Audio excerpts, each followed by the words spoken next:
हमें दल्लो। मैं student journey वाला। मुझे दोबारा से अपना चैनल चालू करना पड़ा। अभी मैंने किसी कारणवश अपना चैनल बंद कर दिया था, क्योंकि कुछ ऐसे इश्यूज थे तो मैंने बंद कर दिया था। अब मैं आगे बात बोल रहा हूँ, जैसे कि अभी एसआई का रिजल्ट आया था, उसमें कट ऑफ इतनी गई थी कि तुम्हारी अम्मा भी पार नहीं कर सकती।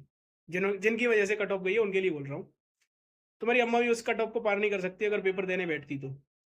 और आज नीट का पेपर जो लीक का मैसेज आ रहा है, उस पर एनटीए डाल रही है डायरेक्ट, किसी को पता भी नहीं है कि क्या हुआ क्या नहीं हुआ है। उस पर एनटीए मैसेज डाल रही है सीधी कि नीट का पेपर री नीट होगा, मतलब दोबारा से नीट का पेपर होगा। अभी तुम्हें पता है ना, अगर 100 बच्चों ने जो पेपर दिया है, उसमें से 90 बच्चों का रिजल्ट अच्छा है, उन्हें क्या होगा? 10 बच्चे तो खुश हो रहे होंगे कि मतलब ठीक है, अच्छा हुआ, दोबारा पेपर हो रहा है, हम दोबारा प्रिपेयर होकर पेपर करेंगे। जिन 90 बच्चों का जो पेपर अच्छा था, जिनके ख्वाब सजे हुए थे एमबीबीएस के लिए, जिनकी फैमिली खुश थी आंसर की देख के कि हाँ हमारे बच्चे ने अच्छे से प्रिपरेशन की है और अच्छे से हमारा बच्चा पेपर दे के आया है, उन माँ बाप के साथ में क्यों खिलवाड़ हो रहा है? और तुम्हें पता है बच्चों के साथ में कितना बड़ा खिलवाड़ हो रहा है? माँ बाप तो चलो छोड़ो, बच्चों के साथ में कितना बड़ा खिलवाड़ हो रहा है। कल बच्चे जब एसआई का रिजल्ट आया था, तब इतने घबराए हुए थे कि घर वाले गाली दे रहे हैं, बोल रहे हैं कि तुम्हारा क्यों सिलेक्शन नहीं हुआ, क्यों तुम कट ऑफ क्लियर नहीं कर पाए उसकी।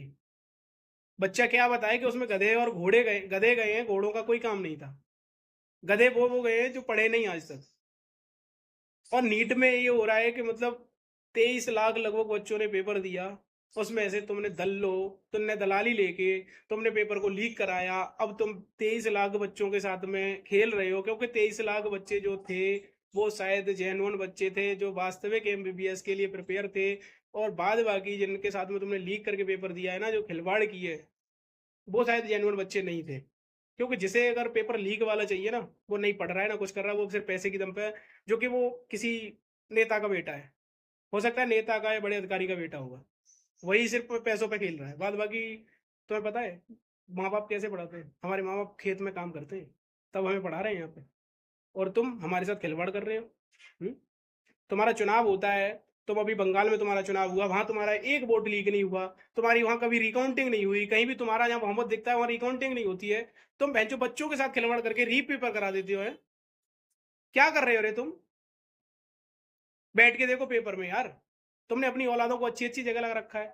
अगर अच्छी जगह नहीं लगा रहे हो तो तुम्हारे पास पैसा है, तुम तो कहीं से भी, तुम तो आईएएस बना दोगे अपने बच्चों को। तुम्हारे लिए तो यूपीएससी भी कुछ नहीं है। और देखो, कुछ ही दिन कटने वाले, मैं आज अपने चैनल के माध्यम से तुम्हें बता रहा हूँ कि 4 दिन अगर कभी कोई भी पेपर होता है, कभी भी यूपीएससी का भी, तो वो भी पेपर लीक होगा, क्योंकि पीसीएस तक तो ये करा चुके। मैंने आरओ के साथ भी खिलवाड़ किया। ऐसे में कितने पेपर गिनाऊं जिनके साथ में खिलवाड़ हुआ है और बच्चे, कोई जेन्युइन बच्चा सिलेक्ट ही नहीं हुआ, उनकी उम्र